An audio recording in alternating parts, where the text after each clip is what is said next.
Hesabu ya miaka yetu nayo wewe, hesabu ya siku zetu wajua Bwana.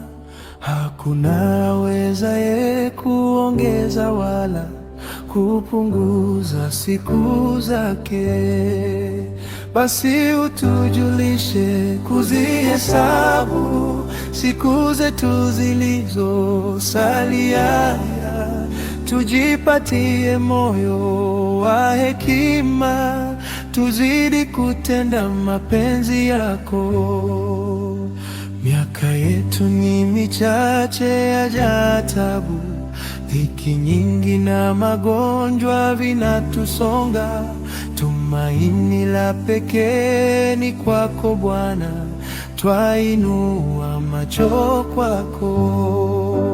Basi utujulishe kuzihesabu siku zetu zilizosalia, tujipatie moyo wa hekima, tuzidi kutenda mapenzi yako.